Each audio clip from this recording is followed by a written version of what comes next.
Ici, on a une petite illustration, en fait, photo. J'aurais pu mettre ça sur tapis, là. Je vais peut-être le mettre sur la version YouTube, de comment je consigne ces chansons en folk québécois, qu'on pourrait peut-être appeler folk québécois, là, c'est pas exactement, je suis pas une personne d'étiquette, mais ça sonne un peu folk.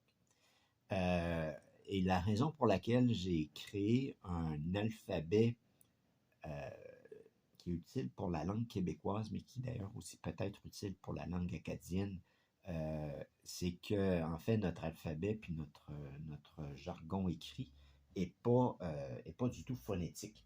Et donc c'était nécessaire pour bien consigner les subtilités de notre parler qui ici devient notre chanté, là, de simplifier un peu l'écrit québécois d'une certaine manière. C'est aussi une rationalisation, ça a l'air un petit peu drôle quand on regarde ça si on n'est pas habitué, mais en fait, la manière d'écrire qui est devant vous est beaucoup plus rationnelle phonétiquement que votre... il y a peut-être certaines petites choses qui seraient peut-être à changer, là, mais que votre écrit français habituel. Et surtout, l'écrit français habituel n'est pas du tout utile, et même inutile, ou crée des obstacles à écrire le québécois réel, parlé, tel qu'on chante, tel qu'on le parle surtout. Euh, et, euh, et ça crée aussi des obstacles par ailleurs pour les gens qui essayent d'apprendre cette langue-là parce qu'il y a plein d'incohérences phonétiques dans la langue française écrite. Euh, et donc, on a une petite... il y a certains éléments comme le AIN que j'utilise pour le son in, qui est peut-être pas l'idéal, là, parce qu'il y a trois lettres. On pourrait avoir une graphie avec un autre symbole où il y en aurait peut-être deux, ou même juste un. Hein, genre un I ou avec un, parce que le 1 puis le AIN, le IN puis le AIN en français se disent de la même manière. On pourrait mettre un I avec un tilde, avec un genre de petite, d'un accent funky, là, un accent un peu onduleux, qui pourrait indiquer par exemple le 1. Hein. Là, on pourrait même omettre le N dans ce cas-là. Et donc, il y a des éléments comme ça qui, malheureusement, du fait des claviers que j'utilise et puis des habitudes qu'on a avec la langue française qui sont pas super rationnelles. Mais l'idée ici, c'est essentiellement que chaque son a une lettre. Hein?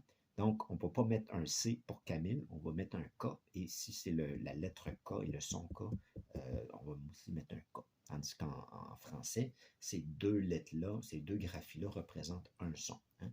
Tout comme le AIN puis le IN représentent exactement le même son. Il n'y a aucune différence, mais de temps en temps, on l'écrit d'une manière, de temps en temps, on l'écrit de l'autre. Si on regarde le son E, hein, on le retrouve à la fin des mots avec les R, on a des Z avec des E accents, et S, et E, et simple, etc., etc. ET se dit E, hein, la conjonction. Et donc, la même chose pour le son. Le AI se dit aussi E. Et donc, toutes ces formes-là, finalement, phonétiquement, sont extrêmement incohérentes. Ce qui fait que les personnes qui sont habituées, par exemple les Arabes ou les Espagnols, qui ont des langues, des graphies plutôt phonétiques dans leur langue, sont complètement perdus. Parce que pour eux, ils apprennent, là, mais ça complexifie un peu la chose. Il y a des gens aussi qui ont ça complique un peu les choses, pour mieux parler. Il y a des gens aussi qui, comment dire, ont c'est comme un peu comme s'il y avait un esprit phonétique. Hein. Pour eux, ils vont faire des erreurs dans l'écrit, mais phonétiquement, c'est pas vraiment une erreur. Ils vont juste consigner ce qu'ils disent. Et c'est pas irrationnel d'avoir une consignation phonétique, bien sûr, de la langue. Hein. Donc, c'est plutôt le français qui a son tort à ce moment-là. On pourrait s'amuser, hein, à écrire le français standard aussi avec un alphabet phonétique comme ça. Parce qu'une fois qu'il est phonétique, on peut l'utiliser à plusieurs sources. On pourrait même écrire de l'anglais euh, avec notre manière, avec ma manière phonétique ou avec une qui est peut-être un petit peu adaptée pour la rendre encore plus rationnelle. Et l'avantage ici était, en fait, c'était une contrainte, hein, parce que quand j'ai commencé à écrire ces chansons-là, ça fait longtemps, là, mais euh, au début, en fait, je les écrivais ou je les tapais pour m'en rappeler. C'était à l'époque où j'avais peut-être pas eu l'idée, où la technologie était peut-être un peu... À l'époque, on n'avait pas d'enregistreuse sur nos téléphones. Je sais que C'est difficile d'imaginer ça pour certaines personnes, mais quand on avait des petits des cellulaires flip là, que tu ouvrais puis que tu fermais, là, il n'y avait habituellement pas de, enfin, pas sur ceux-là que j'avais du moins, pas d'enregistreuse. Autrement dit, c'était pas des iPhones, c'était pas des smartphones. Puis ces bidules-là permettaient pas d'enregistrer rapidement. Autrement dit, au début, il fallait que j'écrive mes chansons pour m'en rappeler parce que sinon, je pouvais les oublier. Hein. Et du fait de cette contrainte-là, j'ai dû mettre, j'ai dû adapter un peu les. J'ai étudié l'arabe, qui est une langue phonétique, et donc ça m'a donné l'idée. C'est probablement ça qui m'a donné l'idée, ou peut-être l'espagnol, mais je pense pas que je parlais bien espagnol à cette époque-là, là, au début. Où mon espagnol était, je l'ai appris plus tard. Mais essentiellement, hein, je pense que c'est l'idée de l'arabe phonétique qui m'a dit peut-être qu'on pourrait revoir notre langue aussi pour ça. Et puis donc, c'était une nécessité. Quand les téléphones ont été inventés, ou améliorés plutôt, j'ai pu transformer ma manière de faire en tout simplement souvent enregistrant la chanson pour m'en rappeler. Donc si je l'oubliais, je pouvais, il y en a plusieurs, fait que je les oublie quand même, là. Mais bon, j'ai quand même pu, disons, souvent m'en tirer d'affaires sans avoir à les consigner par écrit. Remarquez que des fois, justement, une contrainte comme ça impose une certaine innovation. J'ai aussi, à un moment donné, croisé des Acadiens, à plusieurs reprises, hein, mais à un moment donné, je parlais avec une dame acadienne dans un centre d'art, qui était une genre d'artiste, qui est une artiste visuelle, mais on discutait de la langue, puis je lui ai écrit je lui ai montré un peu mon alphabet. Puis ce qui était comique, c'est qu'eux pouvaient le lire directement. Autrement dit, pour un Acadien, là, c'est pas du chinois, c'est une manière plutôt claire d'écrire leur langue, à comparer avec la manière botchée, parce que c'est pas révisé, c'est pas rationalisé, du français puis de l'anglais de temps en temps qui, admettons-le, s'immisce parfois dans la langue acadienne. Et donc, cet alphabet-là pourrait aussi servir pour les Acadiens. Je ne suis pas en train de le promouvoir exactement, là, je suis en train plutôt d'expliquer pour que les gens ne s'imaginent pas que je suis euh, euh, peut-être trop original ou un peu fou parce que je consigne avec un alphabet phonétique. J'ai aussi jamais en fait discuté de cette chose-là. C'est la première fois que je fais une vidéo sur le sujet. Et puis, ce serait donc. De temps en temps, j'écris un peu, là, mais c'est plus facile de parler, puis on peut dire plus de choses plus vite. Et puis donc, il y aurait bien des choses à ajouter, j'imagine. Il y a peut-être des. Bon, il y a des éléments aussi qui sont omis. Hein, si on regarde le mot petit, hein, de mon petit coin de pays, c'est pas nécessaire de mettre un T quand c'est masculin. Ça rend aucun son. Dans la graphie écrite, c'est juste que ça nous rappelle que quand c'est féminin, on va mettre un E et que ça va être petite. Mais là, encore une fois, hein, le E final, dans une graphie phonétique, est pas nécessaire. Ce serait PTIT. Et donc, c'est un peu plus, un peu plus concis souvent. Hein. Il y a le AIN là, qui est comment on dit, un truc dans l'œil qui va pas super bien là. Mais en termes de longueur, on pourrait vraiment simplifier cette graphie-là. Mais je l'ai au moins uniformisé. Hein. Si c'est IN ou AN dans mon écrit, enfin, non, des fois, AN rend le A, puis ça arrive que AN rend aussi le AN. Mais si c'est IN, ça va être le son IN. Et donc, à ne pas confondre, là, mais c'est pas très compliqué à voir parce que ça s'apprend vite. Mais autrement dit, j'essaie de faire en sorte que le plus possible, hein, il y a une seule manière d'écrire un son. Hein. Ce qui est probablement un principe que les linguistes ont peut-être déterminé là, ou nommé d'une certaine manière, là, mais moi j'appelle ça le gros en sens phonétique.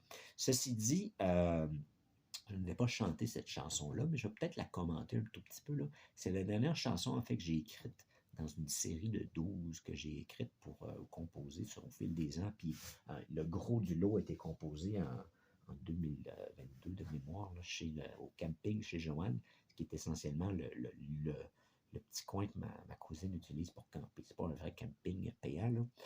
Enfin, c'est un vrai camping, mais il n'est pas payant. Il n'est surtout pas payant.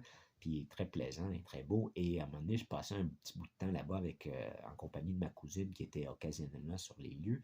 Et puis j'ai consigné, j'ai créé ou plutôt consigné ces chansons-là.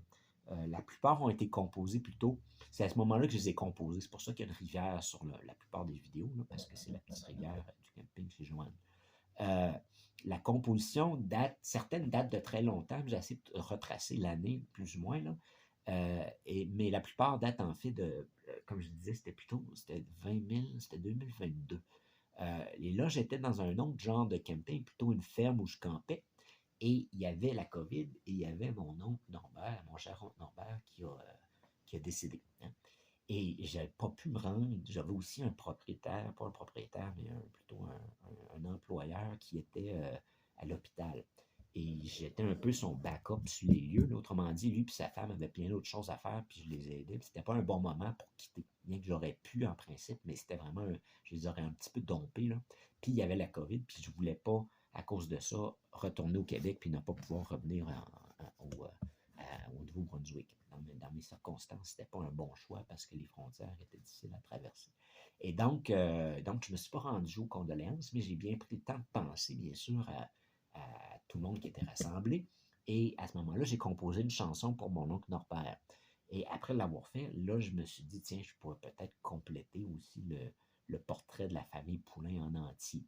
Et puis là, j'ai composé une chanson pour oncle Clément, qui était encore vivant à cette époque-là, et etc., etc. Les deux chansons pour ma mère, pour tante Céline et Gaston, Gaston viennent de avant. Hein? La chanson intitulée Mon père aussi a été composée avant, mais le gros du lot a été composé à cet autre camping au Nouveau-Brunswick, chez les Acadiens, justement. Puis, il y en a un peu partout, par exemple. Celle à qui je parlais était plutôt au PI, ou à l'île du Prince-Édouard. Celle avec qui j'ai discuté un peu de ces sujets-là, de l'alphabet. Là. Mais c'est ça, la chanson que vous avez devant vous, c'était la dernière, je me rappelle pas, je pense que c'est la seule que j'ai pas composée dans le lot, là, que j'ai pas composé à ce moment-là. J'ai composé la première strophe, donc les 5 premiers vers, plus tard. Probablement dans le même moment quand je consignais ces chansons-là, je les ai comme organisées là, sur mon ordi, puis tout ça, puis ça m'a comme remis la, la, la, la langue à la pâte, qu'on pourrait dire. Ça m'a remis un peu ces questions-là lors du jour, puis j'ai composé cette strophe-là à ce moment-là, mais je sentais que, peut-être comme les Acadiens diraient, je filais pas que c'était complet. Hein? Puis un Acadien peut-être de Chicoutimi dirait, je filais pas que c'était complet. Puis ne filant pas que c'était complet, je l'ai laissé là, mais bon, tu sais, je pouvais pas c'était pas complété, fait que c'était dur de savoir si elle l'était ou pas. C'était un peu court, il y en a d'autres qui étaient courtes, mais c'est ça, récemment, la dernière partie m'est venue. Puis donc là, je l'ai ajoutée ici. Puis cette chanson-là, comme vous pouvez le voir, c'est à date, la complétion de la chanson date du 20 mars 2024, c'est-à-dire il n'y a que quelques jours. Je vais probablement la chanter dans une autre vidéo parce que là, ça serait une très longue introduction à toute cette chinoiserie, si on m'excuse, si par coïncidence vous venez de Chine, des fois, pour nommer quelque chose de compliqué au Québec, on utilise des termes un peu folkloriques, disons. Mais autrement dit, que les gens pourront regarder mon écriture et dire c'est un peu du chinois. Autrement dit, c'est un peu compliqué, c'est un peu différent, c'est un peu comme étrange pour les mœurs de notre Québec, parfois un peu replié sur sa belle langue. Pas tout le temps, là, mais on comprend que des fois, dans différents coins du monde, on est moins exposé à la diversité des aéroports et des métropoles. Pardon. Et donc, je vais la chanter plus tard, mais c'est un peu son histoire et l'histoire aussi de quelques-unes de ces autres chansons-là. Il y en a, c'est pas nécessairement un chapitre clos, mais quand même, ça forme quasiment un album, hein, une douzaine de chansons avec un thème rassembleur. La première, c'est celle sur ma mère, hein, qui est comique parce que ma mère vivait en Inde pour un petit bout de temps, puis fait plein d'allusions à cet épisode-là de sa vie. Qu'est-ce que je voulais dire? Ouais, c'est pas nécessairement un chapitre clos, mais ça forme un genre de petit album sur la chose. Ça ne me déplairait pas si quelqu'un qui est capable d'instrumentaliser, entre guillemets, c'est pas le bon terme, c'est pas le terme utilisé comme on l'utilise habituellement, mais de mettre de la musique instrumentale sur cette chanson-là, ça pourrait être cool. T'sais. Mais dans mon cas, j'ai une bouche, mais en matière d'instruments, je vais faire un peu de bruit avec ma règle ou en tapant des mains, mais je suis peut-être pas le meilleur joueur d'instruments musicaux au monde. Fait que donc, il faudrait peut-être que les gens, s'ils veulent se réclamer de ça, sachant bien sûr que ce qui est relatif à ce que je compose n'est pas dans l'ordre du commercial, hein, vous pouvez le reprendre dans la mesure où vous le respectez cette nature-là de la bête, et peut-être faire un peu de, si ça vous plaît, hein, je vous invite à étudier la possibilité de mettre un peu de musique sur cet éloge comique à la belle famille Poulain qui avait aussi, je crois, un bon sens de l'humour et qui, pour ceux qui sont encore vivants, l'apprécieront. Pour ceux qui ne sont pas de ce monde, vont peut-être revenir en esprit pour écouter les petites swings que j'ai composées pour eux.